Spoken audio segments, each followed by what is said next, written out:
Thank you, Joan Johnson. This is kind of cramping my style.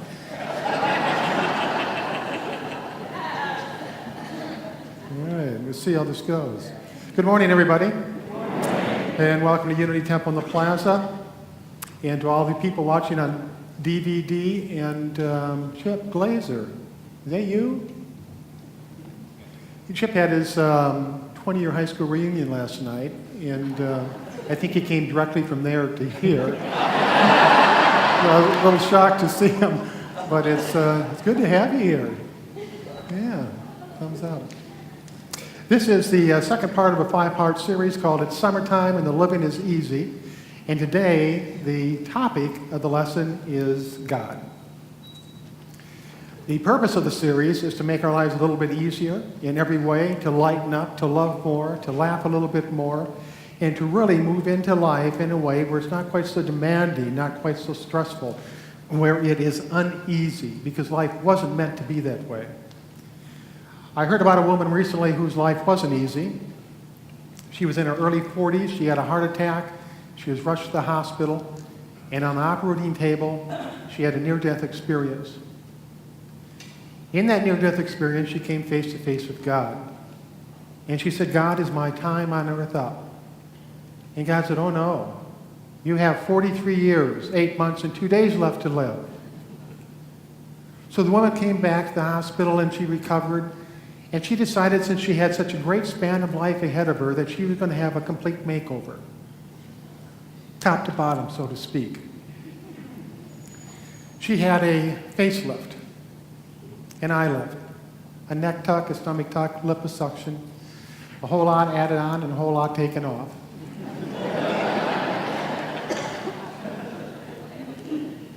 When she was completely recovered, she went straight to the beauty shop, where she had her hair cut, her hair colored, her hair curled, her nails done.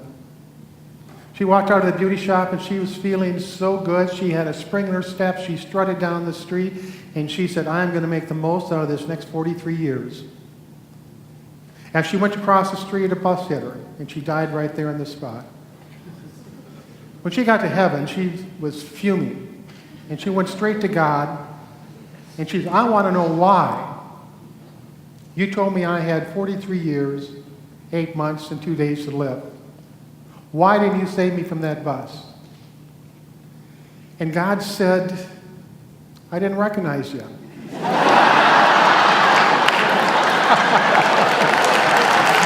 Oh, thank you. You know, I love God jokes. And I hope that God does too, because it just makes God a little bit friendlier, a little bit easier to understand. We conjure up in our image this humorous idea of God, rather than this scary person someplace out there that is watching down on us with a great deal of remorse and ready to punish us in any moment.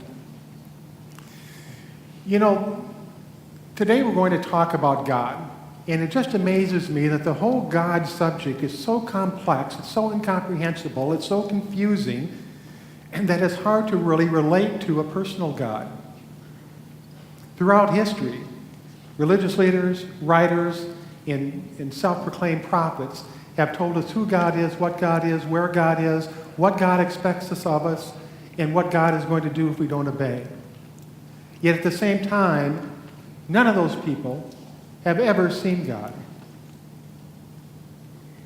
So this morning we're going to take a more focused look at God.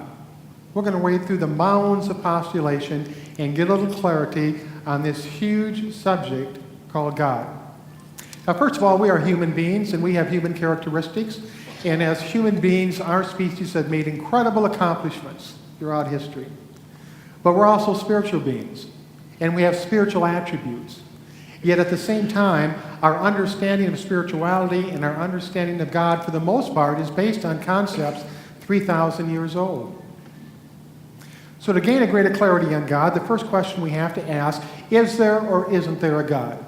And there's two sides to this ongoing debate. One side says, since there is creation, since we have been created, there has to be a creator. And we can see signs of magnificent creation where we look. From the stars in the sky to the cells in our body, there's an immaculate order and an immaculate design to this entire world that we live in. We see beauty. We see incredible gifts and talents given to every lovely thing so they can live a comfortable and fulfilling life. There is creation, therefore there has to be a creator. Now the other side says, wait just 1 minute. You take 14 billion years of random chaos, and happenstance dictates something's going to happen, and that's what this is. Creation is nothing but accidental, coincidental, and fundamental. They use the monkey theory, where if you take an infinite number of monkeys with an infinite number of typewriters and let them pound away randomly for an infinite amount of time, eventually those monkeys will write the Bible. It doesn't sound like that solid of an argument to me, but that's what they're sticking with. But the fact remains that each and every one of us has creative abilities. We are creators in and of ourselves. Therefore, we had to have inherited that spiritual attribute, and in inheriting that spiritual attribute, it had to come from someplace, means there is a creator. So when it comes to is there a God, yes, there is a God, definitely, absolutely. Now, for my atheist friends in the audience, and we've talked about this a lot, I do not mean to offend your beliefs that there isn't a God, but I honestly believe that what you hold to is the notion that there is no God of the traditional religious definition. And I agree with that. There is no God that is an old man with long white hair and a long white beard sitting on a mighty throne somewhere off in the far reaches of the sky with a golden staff in one hand and a bolt of lightning in the other, looking down on all of us, judging his creation. I don't believe that God exists. But I do believe that there is a God. It's just that over the last 3,000 years, it's been shaped and molded and defined into something that offends our common sense. And those that are responsible for this, the more convoluted they make it, the more confusing they make it, the more difficult it is for us to understand. So the more they are able to say, you just must believe and have faith, because they can't understand their position. So the second question is, there is a God. How did God come to be defined and formed and pictured as this God that we find in traditional religion? And to discover that, we have to go back to the beginning of the first concept of God. God was originally created or invented by man to fulfill needs that human beings couldn't fulfill themselves. 10,000 years ago, the hunter-gatherers would roam over the earth. They would forage the land for food, and food was abundant. They had everything they needed until they met with a drought. And they met with the drought, food became very, very scarce. So they began to look to the sky where the rain came from. They conceived of a sky god or a rain god, and they began to, in their very own primordial way, they began to pray to this sky god for rain, because that's a need they had they couldn't fulfill themselves.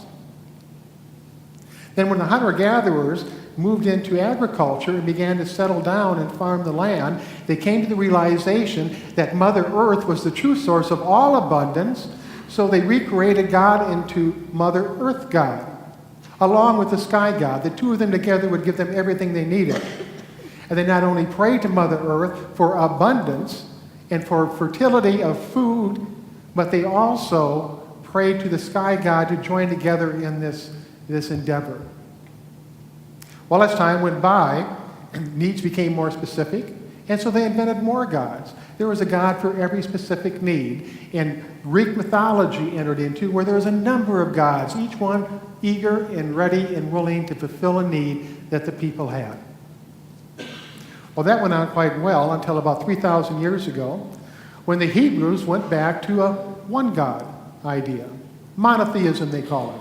There is one God, one almighty God, and it is our God. Now, in the Bible, the Old Testament, it defines this God as time goes by.